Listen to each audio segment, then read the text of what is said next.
আজ আমরা কথা বলবো লাদাখ নিয়ে। লাদাখ নামটা শুনলেই আমাদের চোখে কি ভেসে ওঠে? বরফে ঢাকা পাহাড়, শান্ত হ্রদ আর বৌদ্ধ মঠের ছবি, তাই না? কিন্তু এই শান্ত ছবির আড়ালে এখন লুকিয়ে আছে এক গভীর অস্থিরতা। 2025 সালের সেপ্টেম্বরে এই শান্ত উপত্যকায় পুলিশের গুলিতে 4 জন বিক্ষোভকারী নিহত হন এবং বহু মানুষ আহত হন। কিন্তু প্রশ্ন হল, যে লাদাখের মানুষ 2019 সালে জম্মু ও কাশ্মীর থেকে আলাদা হয়ে ইউনিয়ন টেরিটরি বা কেন্দ্রশাসিত অঞ্চল হওয়ার আনন্দে মেতে উঠেছিল, তারাই আজ কেন সরকারের বিরুদ্ধে রাস্তায় নেমেছে?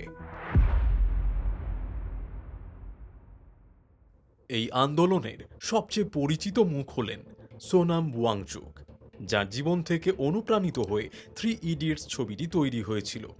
একসময় যিনি সরকারের সিদ্ধান্তের প্রশংসা করেছিলেন, আজ তিনি এই আন্দোলনের প্রধান মুখ এবং তাকে জাতীয় সুরক্ষা আইনের অধীনে গ্রেপ্তার করা হয়েছে। চলুন এই পুরো বিষয়টা সহজভাবে বোঝার চেষ্টা করি।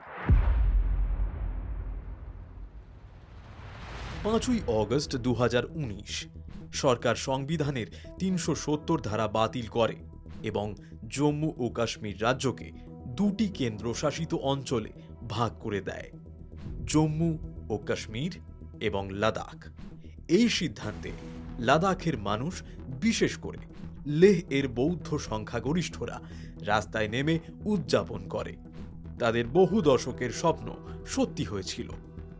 তারা জম্মু ও কাশ্মীর সরকারের অধীনে অবহেলিত বোধ করত এবং দিল্লির সরাসরি শাসনে নিজেদের উন্নয়ন ও পরিচিতি ফিরে পাওয়ার আশা করেছিল।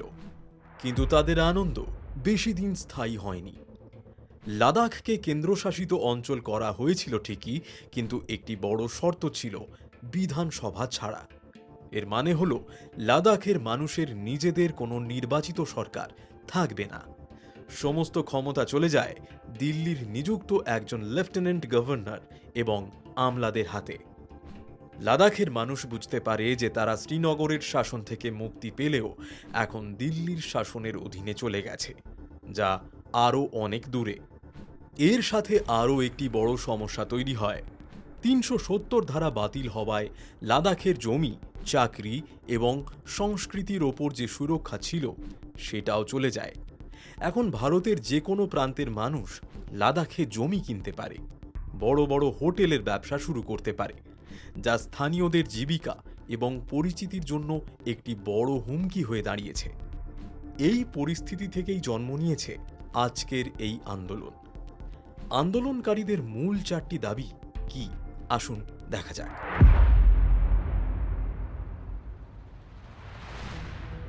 লাদাখের 2টি প্রধান রাজনৈতিক গোষ্ঠী রয়েছে, লেহ অ্যাপেক্স বডি অর্থাৎ এলএবি এবং কার্গিল ডেমোক্রেটিক অ্যালায়েন্স অর্থাৎ কেডিএ।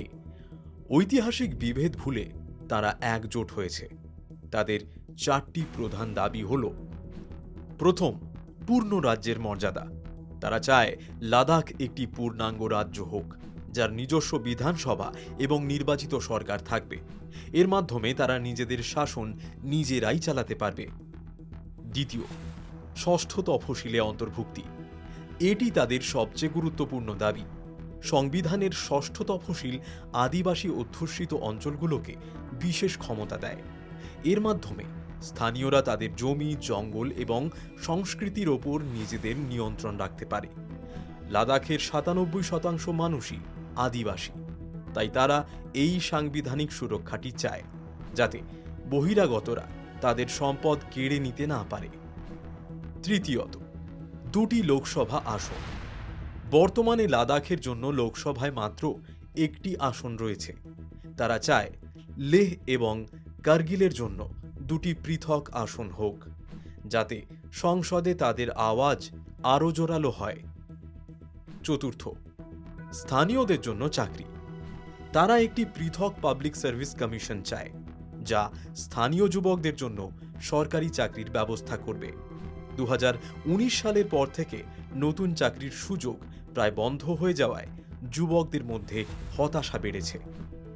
শুধুমাত্র এই 4টি দাবি নয়, এই সংঘাতের মূলে আরও কিছু কারণ রয়েছে।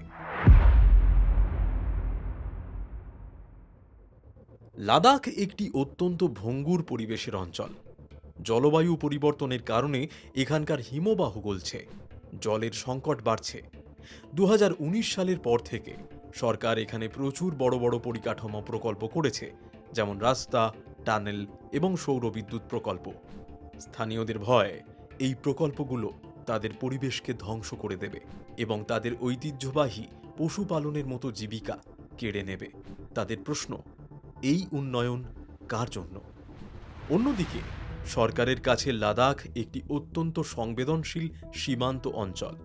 এর একদিকে চীন, অন্যদিকে পাকিস্তান। 2020 সালে চীনের সাথে গালওয়ান উপত্যকার সংঘর্ষের পর থেকে সরকার দ্রুত রাস্তা এবং অন্যান্য পরিকাঠামো তৈরি করাকে জাতীয় নিরাপত্তার জন্য অপরিহার্য বলে মনে করেছে। সরকারের মতে, একটি পূর্ণাঙ্গ রাজ্য থাকলে এই ধরনের কৌশলগত সিদ্ধান্ত নিতে দেরি হতে পারে, তাই তারা সরাসরি নিয়ন্ত্রণ রাখতে চায়।